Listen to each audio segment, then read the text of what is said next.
In a troubled home filled with constant arguments between her parents, little Jo finds her only peace hiding among the kitchen cabinets and climbing out the window, where she sits quietly, watching the world below.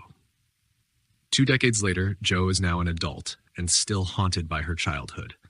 She wakes up late, as usual, and rushes to get ready for work. Her job is that of a cleaner in one of the city's tallest skyscrapers. Just as she's leaving, she receives a phone call from the company where her autistic younger brother Michael works. When she arrives, the manager furiously tells her that Michael has tampered with company data and leaked confidential files to the local press. Because of this, he's being fired immediately and won't receive any compensation.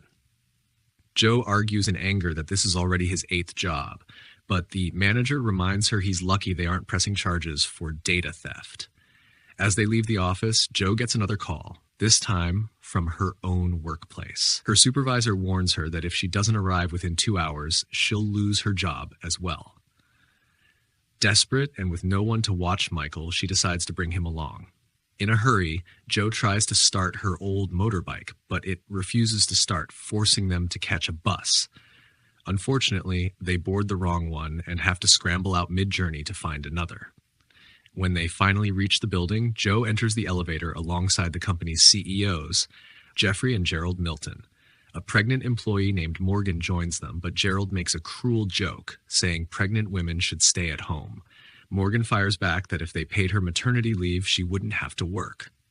Once Jo reaches her floor, her boss Derek reprimands her for being late and assigns her to the toughest cleaning area, the upper windows of the skyscraper. There, she's joined by Noah, a fellow cleaner.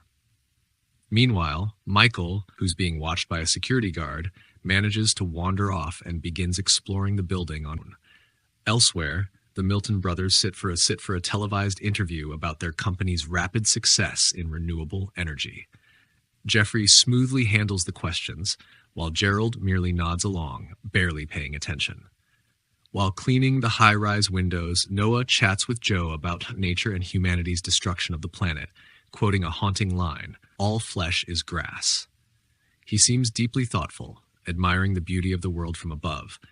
Derek interrupts over the radio, reminding them to hurry up since the shareholders' gala is about to begin. Noah quietly advises Jo to take Michael somewhere nice after work, sensing how stressful her life is. As the gala preparations begin, Gerald takes happy powder to stay entertained. Later that night, Jo is still working when Michael comes up, asking to go home. She insists she can't leave yet and tells him to wait downstairs so she doesn't get fired. Even after finishing, Derek refuses to release her, demanding she clean more windows. When she protests, he cuts from inside. Struggling in the darkness, Jo nearly slips and her cleaning sponge accidentally falls and hits a passerby below. Meanwhile, a masked group disguised as gala performers infiltrates the building. Jo pleads with Derek to let her down, but he ignores her, intending to punish her further for being late. As Jeffrey begins his speech about the company's achievements, Gerald sneaks off with his girlfriend. Suddenly, the masked intruders burst into the control room, killing Derek and his team. Derek's body slumps over the lever, sending Jo's lift plummeting downward. At the same time, the attackers release a knockout gas in the event hall, rendering all guests unconscious except for the intruders, who wear gas masks. Jo, trapped outside the glass walls, watches helplessly. Inside, the attackers start their operation. The group's hacker, known as Z, takes over the building's systems and announces it will take 4 hours before anyone recovers from the gas. Their leader removes his mask and introduces himself as Blake, a radical environmental activist from the group Earth Revolutionists. Blake tells the terrified guests that they're not here for ransom. They want confessions from everyone responsible for the company's environmental crimes. He promises that anyone who cooperates will be released, unharmed. Z confirms all communications are jammed. They soon realize one person is missing, Gerald Milton. When Jeffrey refuses to say where his brother is, one of the attackers breaks his fingers until he talks. Gerald, meanwhile, is found in another room by none other than Noah, who reveals himself to be part of the activist group. From outside, Jo witnesses the chaos but can't call for help. She's too far up. She ties her rope to the lift, improvising a way to descend. Inside, Blake shows a video exposing the company's crimes, pollution, cover-ups, and even the murder of a whistleblower. The activists accuse the Miltons of disguising themselves as green innovators while secretly destroying ecosystems for profit. When Jeffrey tries to bribe Blake, Noah snaps and shoves a wine bottle down his throat. Blake restrains him, warning that the mission isn't about killing, but about justice. However, Noah has his own darker agenda. His team soon reveals they've planted explosives. Outside, Joe burns a jelly-like substance to spell out an SOS sign on the window, which finally alerts the police. Seeing this, Blake sends Noah to take care of her. As chaos intensifies, Noah shoots Blake dead and executes those still loyal to him. He takes control of the group, turning the operation into pure terrorism. Blake's body crashes through the window, landing near Joe. She takes his phone and gun. Meanwhile, Noah pretends to be a hostage when calling the police, using a pregnant cleaner as leverage to distract them.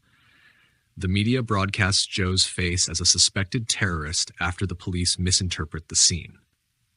Noah then orders Z to wire $33 million from the company's account into Joe's name to frame her even further. When Detective GV, the lead negotiator, arrives, she investigates Joe's background and learns she's a former Marine who quit after attacking her superior for assaulting her. GV begins to suspect Joe isn't part of the terrorists. Joe manages to contact GV directly, pleading for her brother's safety. Meanwhile, the activists start recording forced confessions from every executive. As GV learns more about Noah's past, she discovers he was once a peaceful environmentalist, but became radical after years of failure. When she tries to negotiate, Noah detonates a bomb that kills several police officers outside, enraged that they advanced without his permission. Inside, Z begins doubting Noah's sanity. Joe narrowly escapes another explosion by climbing through the windows with incredible agility. A sniper helps her by shooting through the glass so she can break in. The police now brand Noah a full-fledged terrorist. Inside, Joe reunites with Michael, and they hide in a generator room. When attackers find them, Joe kills one by slamming his face against a steam pipe. Michael, trying to help, hits another with his toy hammer, but it barely phases him. Joe grabs a gun and kills the rest in a fierce shootout. They continue forward, cornered again, until Michael tosses a grenade that explodes and sends their attacker falling to her death. Z finishes compiling the video to expose the company, but when Noah announces that everyone will die before it's aired, she panics and tries to flee. A gunman corners her, but Joe intervenes and shoots him dead. Joe and Michael reach the control room, where Michael disables the video upload. Joe then calls Noah, taunting him that his plan has failed. Furious, Noah vows revenge. Joe calls GV, warning that Noah will come for her and asking her to protect Michael. As police breach the building and rescue the hostages, Joe lures Noah into a final confrontation. They fight brutally. Noah overpowers her and demands the hard drive, but she tricks him, secretly removing the pulse bomb from his wrist. When he realizes too late, Joe kicks him off the edge. He falls to his death, the bomb detonating harmlessly below. After the chaos, Detective GV approaches Joe, asking for the missing hard drive. Joe lies, saying it's gone. She jokes about keeping the $33 million, but GV says it must be returned.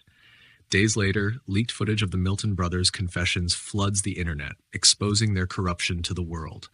Public outrage erupts, the company collapses, and Joe finally enjoys a peaceful moment with Michael.